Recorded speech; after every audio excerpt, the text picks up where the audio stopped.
Differential equation के series में आगे बढ़ते हैं। और देखिए ये क्वेश्चन जो है हमारा एक फॉर्मूला है डिफरेंशियल इक्वेशन के फॉर्मूले के लिए। ये हमारा फॉर्मूला दिया गया है और इस फॉर्मूला जो है प्रूव करने के लिए कहा जाता है। तो बहुत सारे बच्चे एग्जाम में छोड़ देते हैं क्योंकि उनको पता नहीं होता कि वो किस तरीके से सॉल्व होगा, क्योंकि उनको डायरेक्ट ये दे दिया जाता है कि y इक्वल टू a की पावर x, इसको सॉल्व करके बताइए कि क्या रिजल्ट होगा।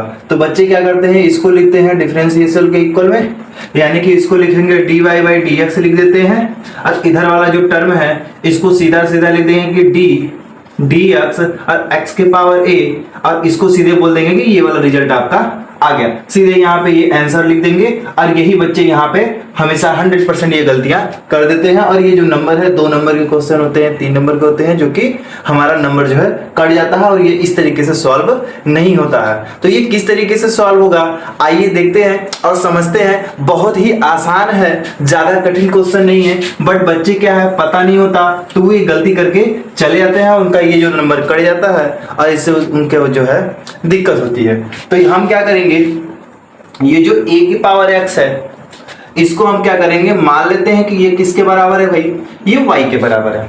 ये a के पावर x जो है वो y के बराबर है। अगर हम दोनों तरफ log ले लें तो जब log लेंगे दोनों तरफ, यानी कि दोनों पक्षों में log लेने पर, ठीक है, तो दोनों पक्षों का जब log लेंगे तो ये हमारा हो जाएगा log y equal to log a के पावर x। और आपको एक रूल पता होना चाहिए, एक रूल पता है कि log a के पावर में b, अगर ऐसा कहीं पर है तो इसको लिख सकते हैं b log a, यानी कि जो पावर वाला टर्म है वो आगे की तरफ मल्टीप्लिकेशन में आ जाता है। तो यहां पर कुछ ऐसा ही दिख रहा है तो इसको हम क्या करेंगे, बदल लेंगे।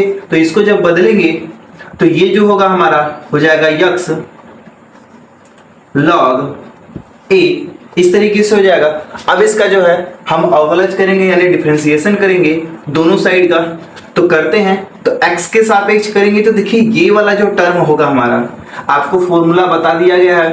अगर आपको ये नहीं पता है कि log x का फॉर्मूला क्या होता है तो जाइए इस प्लेलिस्ट में जाकर देखिएगा कि सारे फॉर्मूले को प्रूव कराया गया है, वहां पे जाके देख सकते हैं। तो ये जो log x होता है इसके लिए जो फॉर्मूला होता है वो हमारा 1/x होता है। तो यहाँ पर तो y है तो हम y के लिए करेंगे, फिर उसको एक बार डिफरेंशिएट करें तो ये हो जाएगा 1/y और ये होगा dy बाई dx।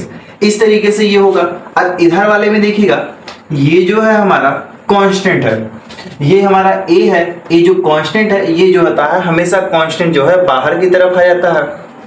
और इस नंबर का जो हमारा वेरिएबल होता है उसका ही हमारा क्या होता है, डिफरेंशिएशन होता है। तो हम क्या करेंगे, इस log a को बाहर कर लेंगे और इस कांस्टेंट dx के पावर में, सॉरी ये dx, इस तरीके से x का डिफरेंशिएशन करेंगे।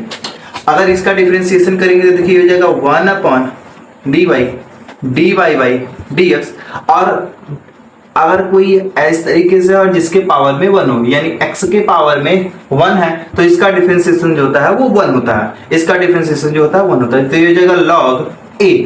अब इस y को जो है इस साइड भेज दीजिए, इस y जो है इधर मल्टीप्लाई में इधर आकर जो हो जाएगा, सॉरी इधर जो है डिवाइड में इधर आकर जो है मल्टीप्लाई में हो जाएगा। तो इसको इधर भेजेंगे तो ये हमारा देखिए क्या बनकर आएगा, dy by dx equal to y multiply log a। और इस y का मान क्या है, a के पावर x। तो dy बाई dx और इसकी वैल्यू हो जाएगा a के पावर x log a।